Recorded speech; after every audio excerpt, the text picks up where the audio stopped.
ఇలా అన్నం ముద్దలో చిక్కుడుకాయ పెట్టుకొని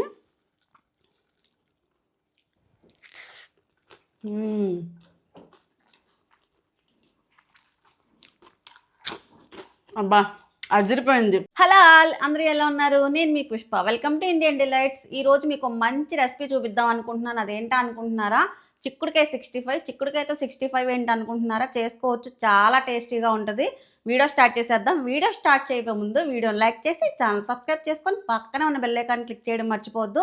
అలాగే వీడియోని మీ ఫ్రెండ్స్కి, ఫ్యామిలీస్కి, రిలేటివ్స్కి కూడా షేర్ చేయడం మర్చిపోవద్దు. ఇంకెందుకు ఆలస్యం, లేట్ చేయకుండా వీడియో స్టార్ట్ చేద్దాం. చలో. ఈ చిక్కుడుకాయ 65 కోసం ముందుగా స్టవ్ వెలిగించి ఒక గిన్నెలో నీళ్లు పోసుకొని మనం శుభ్రం చేసుకున్న చిక్కుడుకాయలని ఇలా 2 ముక్కల కింద చేసుకోవాలన్నమాట. కాయని పుచ్చులు పురుగులు ఏమి లేకుండా ఇలా చేసుకున్న వాటిని నీళ్ళల్లో వేసుకొని స్టవ్ వెలిగించుకొని మనం ఉడకపెట్టుకోవాలి ఒక 4-5 నిమిషాలు. ఇందులోనే కొద్దిగా సాల్ట్ కూడా వేసుకొని చిక్కుడుకాయను బాగా ఒక 4-5 నిమిషాలు ఉడకనివ్వాలి. ఇలా ఒక 4-5 నిమిషాలు చిక్కుడుకాయ ఈ మాత్రం ఉడికితే సరిపోతుంది. మరీ ఎక్కువ ఉడకపెట్టుకోకండి, మెత్తబడిపోతాయి. చిక్కుడుకాయలోని పసరవాసన పోవడానికి మాత్రమే ఇలా మనం ఒక 4-5 నిమిషాలు ఉడకపెట్టుకోవాలి. 5 నిమిషాలు అయిపోయింది. ఇప్పుడు స్టవ్ ఆఫ్ చేసేసి ప్లేట్లో తీసేసుకుందాం. నీళ్ళల్లో లేకుండా ప్లేట్లో తీసేసుకోవాలి, అస్సలు వాటర్ ఉండనివ్వకూడదు. ఇలా ప్లేట్లో తీసేసుకున్న తర్వాత వీటిని కొంచెం చల్లారనివ్వాలి. వేడిగా ఉండకూడదు, బాగా చల్లారనివ్వాలి. ఫ్యాన్ కింద కానీ నార్మల్గా కానీ బాగా చల్లారనివ్వాలి. ముందుగా ఒక బౌల్ తీసుకొని ఇందులో 2 టేబుల్ స్పూన్ల శనగపిండి, అలాగే 2 టేబుల్ స్పూన్ల బియ్యం పిండి, 2 టేబుల్ స్పూన్ల కార్న్ఫ్లోర్ కూడా వేసుకోవాలి. కార్న్ఫ్లోర్ వేయడం వల్ల క్రిస్పీనెస్ ఎక్కువ ఉంటుంది. ఇప్పుడు ఇందులోనే లిటిల్ బిట్ పసుపు వేసుకుందాం. అలాగే 1 టీ స్పూన్ కారం, 1 టీ స్పూన్ ధనియాలు జీలకర్ర పొడి, 1/2 టీ స్పూన్ గరం మసాలా, టేస్ట్కి సరిపడా సాల్ట్. కొంచెం కలర్ కోసం నేను రెడ్ ఫుడ్ కలర్ వాడుతున్నాను. మీకు నచ్చితే వేసుకోండి, లేదంటే స్కిప్ చేసేయచ్చు. ఇప్పుడు వీటన్నింటినీ ఒకసారి బాగా కలిసేలా కలుపుకుందాం. ఎక్కడ ఉండలు లేకుండా కారం ఇవన్నీ పిండ్లన్నీ కూడా బాగా కలిసేలాగా ఒకసారి కలుపుకుందాం. ఇప్పుడు మనం ముందుగా బాయిల్ చేసి పెట్టుకున్నాం కదా, చిక్కుడుకాయలు వేసుకోవాలి. ఇందులోనే వేసుకొని ఒకసారి ఇలా బాగా కలుపుకుందాం, పిండంతా చిక్కుడుకాయలకు పట్టేలాగా. ఇప్పుడు ఇందులో 1 టీ స్పూన్ అల్లం వెల్లుల్లి పేస్ట్ కూడా వేసుకోవాలి. అల్లం వెల్లుల్లి పేస్ట్ కూడా వేసి ఒకసారి బాగా కలిసేలా కలుపుకుందాం. ఇది కలిపేటప్పుడు నీళ్ళు అవసరం ఉండదు. ఒకవేళ మీకు పిండి కలవలేదు అనుకుంటే జస్ట్ చేతిలో వేసుకొని లైట్గా చిలకరించుకుంటే సరిపోతుంది. ఇలా చేతిలో వేసుకొని చిలకరించుకొని కలుపుకుంటే పిండి చక్కగా చిక్కుడుకాయ ముక్కలకు కోటింగ్ పడుతుంది. ఇలా పిండి ఇలా కలిసేలా కలుపుకుంటే సరిపోద్ది. ఇప్పుడు దీన్ని డీప్ ఫ్రై చేసుకుందాం.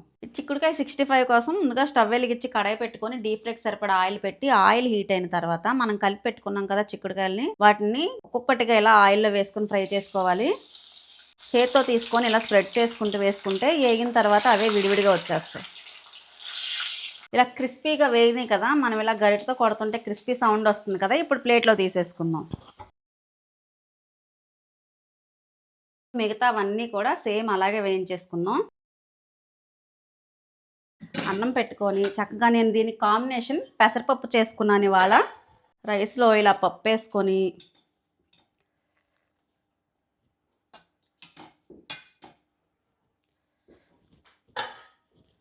పక్కన మనం ఫ్రై చేసుకున్న చిక్కుడుకాయ 65 వేసుకొని చక్కగా నంచుకొని తింటే టేస్ట్ అదిరిపోద్ది. చూసారా అంత క్రిస్పీగా వచ్చినాయో.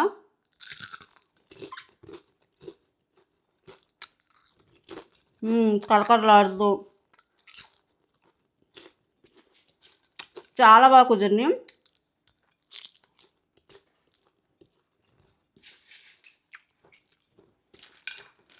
ఇవి స్నాక్లా కానీ లేదంటే మనం ఎప్పుడైనా జర్నీకి వెళ్ళినప్పుడు కానీ చక్కగా ఇంట్లోనే చేసుకొని ప్రిపేర్ చేసుకుంటే 1 వీక్ వరకు కూడా స్టోర్ చేసుకోవచ్చు. అస్సలు పాడవు, చాలా క్రిస్పీగా ఉంటాయి.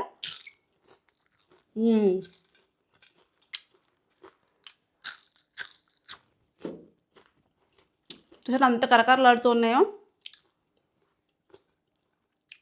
ఇలా అన్నం ముద్దలో చిక్కుడుకాయ పెట్టుకొని